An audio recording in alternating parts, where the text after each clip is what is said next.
여러분 안녕하십니까? 김항식입니다.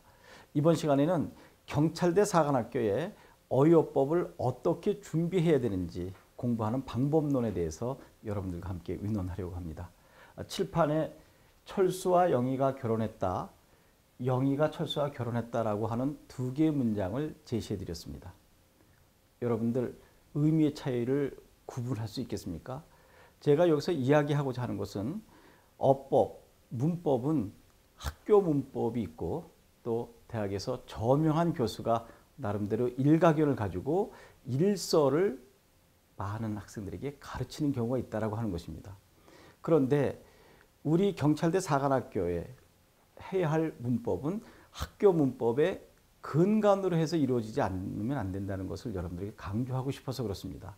여러분들이 학교 현장이나 또는 학원 또는 그 밖에 다른 교육 방법을 통해서 어법이나 문법을 공부할 때 혹시 일부 저명 교수의 일설에 해당되는 강의를 들은 선생님께서 여러분들에게 그것을 가르치고 강조하지 않았나 하는 생각이 들어서 이번 시간을 마련하게 된 것입니다.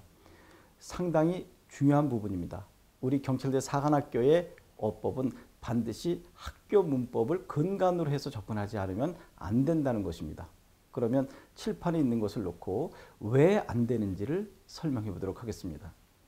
철수와 영희가 결혼했다라고 했을 때 이 문장은 철수와 영희가 부부가 돼서 결혼했다라고 하는 의미도 가질 수 있고 또 하나는 수많은 사람들 중에서 철수가 결혼했고 영희가 결혼했다라고 두 개의 문장으로 볼 수 있는 중의적 표현을 가지고 있는 것입니다. 여러분 그렇지 않는가요? 철수와 영희가 결혼했어. 그렇게 되면 부부구나 라고 하는 것이 제일 먼저 떠올려지고 문맥적 정황으로 보아야지만 되는 경우도 있거든요. 30년 후에 초등학교 동창회를 했다. 그래서 상당히 많은 학생들이 모였는데 여기서 누가 결혼했니? 그랬더니 철수와 영희가 결혼했고 나머지 학생들은 지금 50살이 돼도 한 명도 결혼한 사람이 없는 노총각 노처녀입니다. 라고 하는 의미를 담을 수 있는 것입니다. 그런데 이제 밑에 거 한번 볼까요? 영희가 철수와 결혼했다라고 했을 때 학교 문법에서는 영희가 철수와 부부가 돼서 결혼한 것으로 생각하고 있는 것입니다. 영희는 누구와 결혼했냐면 철수를 남편으로 두고 결혼했다라고 하는 의미, 이것은 혼문장으로 취급하게 되는 것이거든요. 그렇지만 철수와 영희가 결혼했다라고 하는 것은 밑에 있는 문장처럼 철수와 영희가 부부가 돼서 결혼했다라면 혼문장, 또 이것을 두 개의 문장으로 나눌 수도 있는 것이죠. 철수가 누구와 결혼했고 영희가 누구와 결혼했다, 즉 기혼자이다 라고 접근하는 것이 학교 문법입니다. 그런데 서울대학교 고영근 교수님이라고 연세가 많으신 분이 계신데 그분이 문법에 있어서는 대한민국 권위자이십니다. 그런데 그분의 문법이 학교 문법으로 들어온 것은 아닙니다. 그분에게 배운 많은 선생님들과 또 학원 또는 사적으로 강의하시는 분들께서는 그분의 강의를 정설로 받아들이는 경향이 있다는 것입니다. 그래서 혹시 그 고영근 교수에게서 배운 선생님이 여러분들을 가르쳤다면 이렇게 가르쳤을 것입니다.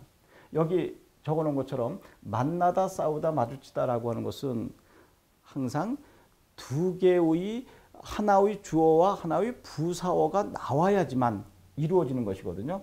그러니까 만나다 싸우다 마주치다라고 하는 것은 혼자는 안 되기 때문에 반드시 누구와 함께라고 하는 부사어가 나와줘야 된다는 것입니다. 그러니까 여기에서 영희가 결혼했다라고 하는 것만 나왔다고 하면 학교 문법에서는 가능하거든요. 영희가 결혼했다 가능합니다. 이것은 기혼이냐 미혼이냐 여부를 따지면 되는 것이죠. 서술어 자릿수에서도 공부를 하겠지만 결혼하다라고 하는 서술어가 나오고 그 앞에 필수 성분이 몇 개 나오냐에 따라서 한 자리, 두 자리, 세 자리가 있잖아요. 그런데 영희가라고 하는 주어가 나왔으니 이것은 한 자리 서술어로 취급하는 것이 학교 문법입니다. 그런데 고영근 교수가 이야기하는 그 강의는 결혼하다라고 하는 것은 반드시 부사어가 나와야 되기 때문에 영희가 결혼했다라고 하는 것 자체는 문장이 성립될 수 없다. 만약에 성립이 된다면 여기에 누구누구와라고 하는 동반을 나타내주는 부사어가 생략됐다. 그래서 서술어 자릿수를 계산한다고 하면 이것은 두 자리 서술어를 계산해야 된다라고 하는 것입니다.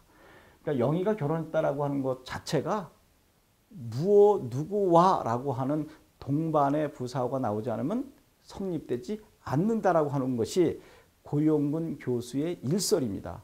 근데 그것을 가지고 여러분들이 배웠다면 여러분들은 학교 문법을 근간으로 하지 않았기 때문에 틀릴 수 있다라고 하는 것을 여러분에게 강조하는 것입니다. 여기에서 와는 누구누구와 했을 때 접속 조사고,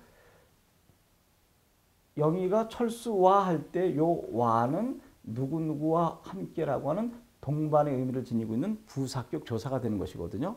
그러니까 학교 문법에서 철수와 영희가 했을 때 와는 접속 조사로서 철수가 누구와 결혼했다, 영희가 누구와 결혼했다라고 하는 두 개의 문장으로 볼 수도 있고, 또 철수와 영희를 하나의 주어로 보고 결혼한 사람이 철수, 영희 부부가 된 것으로 혼문장으로 보는 것, 이것이 학교 문법이고요.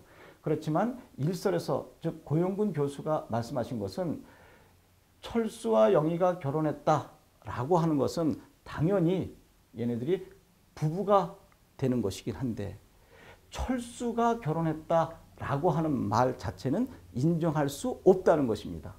왜냐하면 결혼하다라고 하는 것은 반드시 누구와라고 하는 것이 있어야 되기 때문에. 그렇다면 고영근 교수의 주장을 정리해보면 이렇게 되겠죠. 이때 철수와는 이거와 같은 것이 되는 거예요. 그러니까 철수와 영희가 결혼했다라고 했을 때 이 철수와 영희가가 주어가 아니라 철수와라고 하는 여기서 생략된 부사어가 문두에 나와 있을 뿐이지, 영희가 철수와 함께 결혼했다. 그러니까 이때 철수와는 부사어가 된다라고 하는 것입니다. 무슨 말인지 아시나요? 그러니까 고영근 교수가 이야기하시는 것은 이것은 무조건 혼문장밖에 안 되는 것입니다.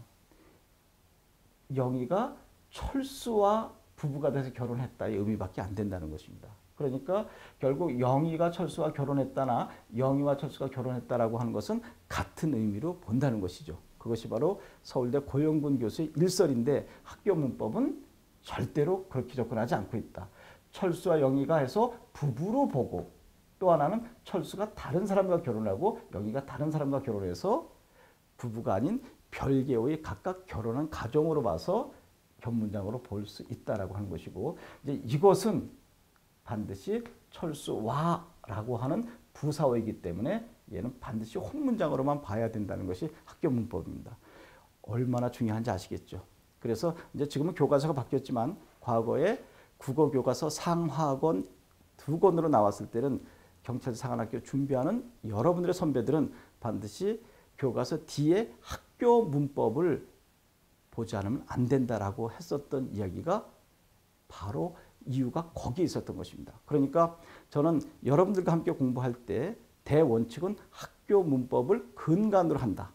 그리고 문법 교과서 지침서는 반드시 교사용 지도서거든요.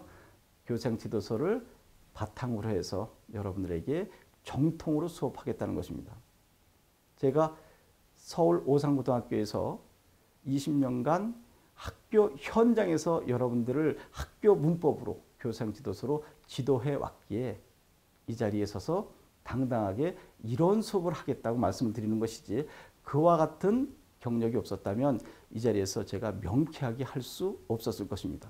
그리고 반드시 우리가 만나다 싸우다 마주치다 라고 하는 이러한 부사어를 필요로 하는 서술어가 나왔을 때는 앞에서 이야기한 고영근 교수의 입장을 따르는 것이 아니라 제가 이야기한 학교 문법의 입장을 따라줘야 된다.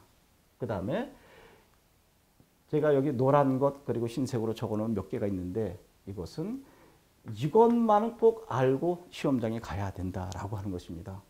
그러니까 저와 함께 공부를 하게 된다면 학교 문법을 근간으로 한 어휘어법 강좌를 참고하시면 되겠고, 또 뭐 바쁘거나 여러 사정이 있어서 저와 함께 공부할 수도 없는 상황이 되었을 때 적어도 저를 만난 인연으로 이 정도는 하고 가야 된다라고 하는 지침을 여러분들에게 세워드리는 것입니다. 추가된 표준어, 이것은 2011년 8월 31일부로 39개의 표준어가 인정된 것이 있거든요. 반드시 기억을 해야 할 것입니다. 이것은 제 어휘요법 강좌 속에서 이것을 따로 강의해 두었고 여러분들 누구나 볼 수 있도록 열어놓았으니까 참고하시기 바랍니다. 형태서 보셔야 되겠죠. 예를 들어서 하나만 해보겠습니다. 꿈으로써 꿈으로써를 형태소가 몇 개냐라고 이 자리에서 분석할 수 있다면 그 학생은 지금 제 강의 듣지 않아도 되고 공부 안 해도 경찰사관학교 어법 반드시 해결할 수 있을 것입니다. 제가 한번 분석해 볼까요? 여러분들 꿈을 꿈으로써 몇 개 형태소냐 그러면 그 다음에 이것을 의로로 봐야 될까 의로서로 봐야 될까라고 생각하는데 여기에서 고민하겠지만 그냥 의로서라고 하는 무엇이 조사가 있겠구나라고 생각할 텐데 이렇게 생각하는 학생이 정상이죠. 뭐 이 정도만 돼도 공부 제법 하는 사람입니다. 그런데 제가 여기서 이야기하는 어휘요법 강좌는 이 정도 가지고는 안 된다는 것이죠. 이것은 꿈을 할 때 꾸다라고 하는 동사의 어근에 미음이라고 하는 명사, 파생, 전미사가 붙어서 꿈이라고 하는 파생 명사를 만들어냈고 그리고 여기에 을이라고 하는 목적격 조사가 나와 있으니까 꿈을이라고 하는 것은 형태소가 하나, 둘, 세 개가 되는 것이죠. 그 다음에 이것도 역시 꾸다라고 하는 말에 미음이 왔는데 이 앞에서 이 꾸다일 때 꾸는 어근이 되는 것이고요. 그리고 여기서 꾸다 할 때 꾸는 어간이 된다라고 하는 것입니다. 그리고 여기에서 미음은 명사를 나타내주는 전미사가 되는 것이고 뒤에 나오는 미음은 무엇이 될까요? 동사의 어간을 명사꼴로 만들어주는 형, 전성, 어미가 된다는 것이죠. 지금 이 설명을 끄덕이면서 쉽게 이해할 수 있다면 공부 상당히 많이 되는 사람이죠. 이때 꿈, 기억, 뒤에 꿈, 니은은 품사가 다르죠. 얘는 품사가 명사, 뒤에 니은은 동사가 되는 것이죠. 이걸 잡아줄 수 있어야 되거든요. 그리고 이때 의로서는 하나의 부사격 조사니까 당연히 하나의 형태소로 취급한다. 그럼 몇 개 될까요? 하나, 둘, 셋, 넷, 다섯, 6개가 되는데 여러분들은 하나, 둘, 셋, 4개를 봤죠. 이런 정도를 정확하게 분석할 수 있을 때까지 공부하는 것이 형태소 분석이라고 할 수 있겠고요. 그 다음에 이제 단어 형성 방법, 여기서 제일 중요한 것은 단어는 단위로 복합어, 다시 파생어, 합성어. 이제 여기서 파생어 얘가 나왔는데요. 이제 합성어 속에서 항상 출제되는 거, 통사적 합성어냐, 비통사적 합성어냐를 철저히 찾아주는 것까지가 단어 형성 방법 끝입니다. 그 다음에 문장의 짜임새 보셔야 되겠죠. 이제 여기서 예를 들어준 것이 문장의 짜임새 중에 하나인데 혼문장이냐, 견문장이냐. 다시 아는 문장이냐, 이어진 문장이냐. 아는 문장에는 5개의 성분절이 어떻게 들어가 있느냐. 이어진 문장은 대등적으로 이어졌느냐, 종속적으로 이어졌느냐를 살펴봐야 되는데 특히 여기에서는 관형절을 잘 잡아줘야 된다고 하는 것입니다. 예를 하나 들어준다면 헌 옷을 입은 사내가 했을 때 이거와 작은 고추가 맵다 했을 때 문장의 짜임새 중에 어디에 들어가느냐 하는 것입니다. 이때 헌 옷을 입은 사내가 저기에 서 있었다. 뭐 이런 문장이 나왔을 때 이걸 해결할 수 있어야 되거든요. 헌 옷을 입은 사내가 저기에 서 있었다 했을 때 이것은 문장의 짜임새 중에 어디에 들어가느냐. 또 작은 고추가 맵다. 이것은 혼문장이냐 견문장이냐. 견문장이라면 아는 문장이냐 이어진 문장이냐. 아는 문장이라고 한다면 어디에 안겨 있느냐 하는 것을 이 자리에서 해결할 수 있어야 되는 것입니다. 여러분들이 해보시기 바라고, 만약에 저와 함께 인연이 된다면 이런 문제들을 저에게 질문 올려서 해결해 보도록 하시고요. 그 다음에 피동사동 문제 아주 중요하죠. 피동 접사가 붙느냐 아니면 되다나 어지다라고 하는 말이 붙어서 긴 피동, 즉 통사적 피동을 만들어내느냐, 또 역시 통사적 사동이냐 파생적 사동이냐 등도 꼼꼼하게 챙겨보고, 특히 사동에서 직접 사동이냐 간접 사동이냐까지 잡아주어야 할 것입니다. 서술의 자릿수 조금 전에 조금 거론해 봤었죠. 한 자리, 두 자리, 세 자리, 네 자리, 다섯 자리 서술어까지는 없습니다.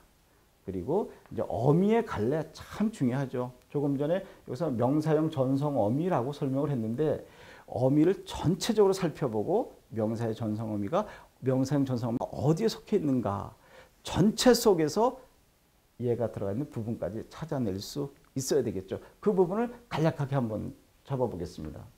어간에 어미가 나오죠. 이렇게 어간에 어미가 붙는 것을 활용이라고 하는데, 어간에 어미가 붙어서 어떤 변화가 일어나지 않는다, 어떤 변화도 이루어지지 않는다, 이것을 규칙 활용이라고 한다면, 어간에 어미를 붙였더니 어간이 바뀌는 경우가 5개, 또 어간에 어미를 붙였더니 붙여진 자기, 즉 어미가 바뀌어지는 경우가 4가지, 어간에 어미를 붙였더니 어간 어미가 동시에 바뀌어지는 경우 1가지, 그래서 5가지, 4가지, 1가지를 모두 다 종류를 찾아서 익혀야 되는 것까지 공부하는 것이 불규칙 활용인데요. 특히 우리는 이 어미의 종류, 기능 이런 것들을 살펴봐서 이 어미 속에 조금 전에 이야기한 명사형 전성 어미가 어디에 속해 있느냐까지 추적할 수 있어야 됩니다. 공부는 지엽적으로 부분적으로 대충대충 암기해서 하는 것이 아니라, 이 문법이라고 하는 것은 정확하게 이해하고 접근하지 않으면 안 된다는 것입니다.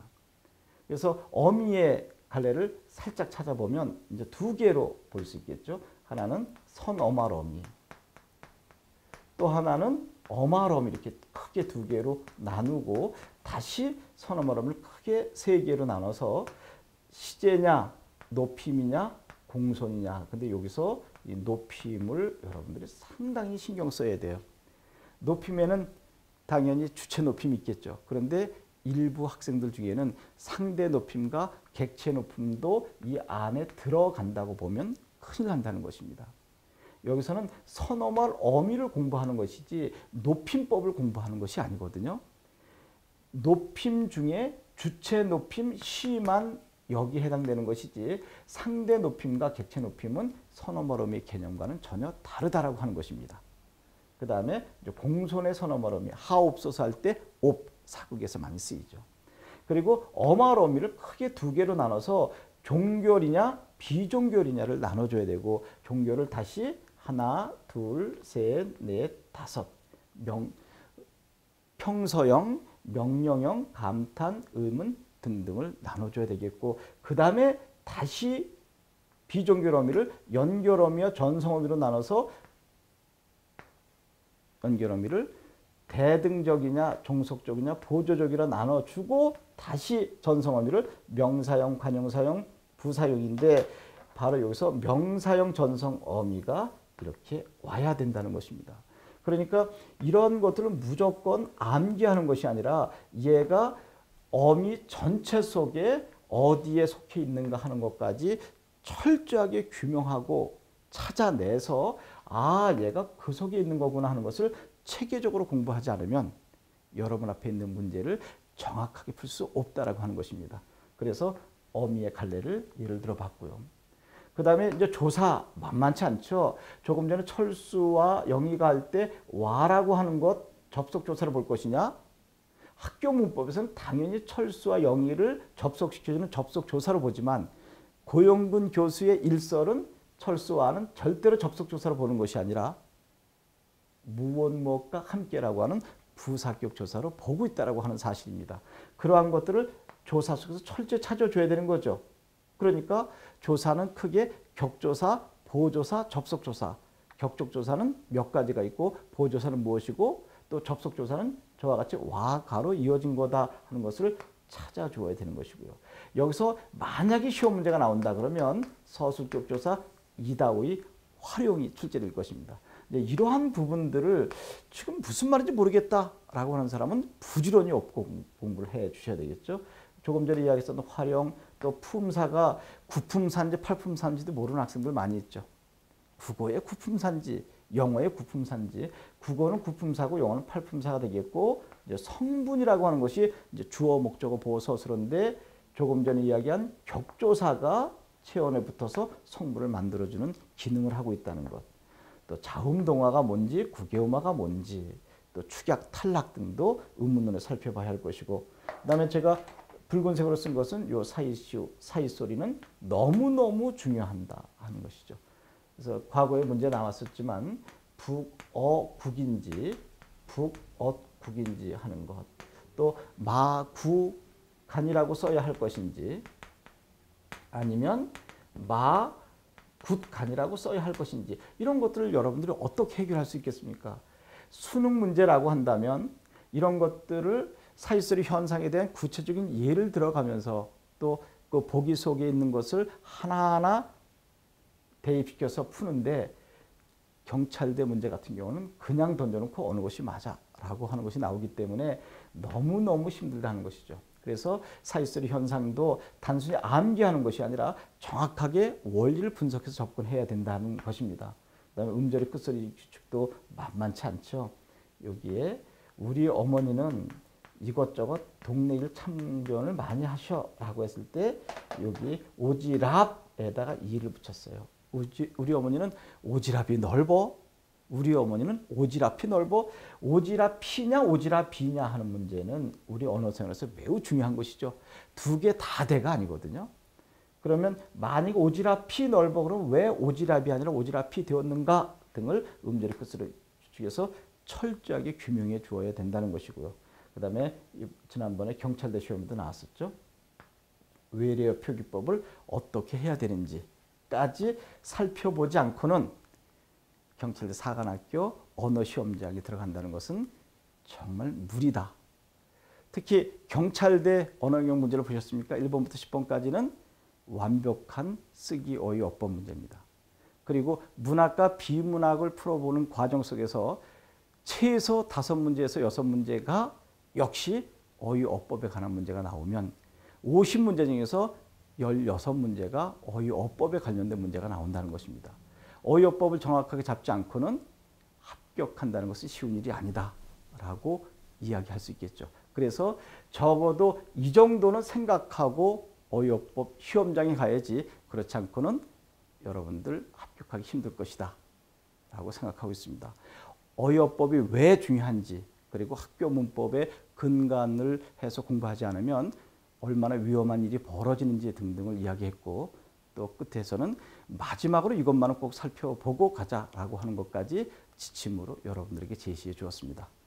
여러분 공부 열심히 해서 여러분들이 원하는 사관학교, 경찰대 사관학교 꼭 합격하시기 바랍니다. 고맙습니다.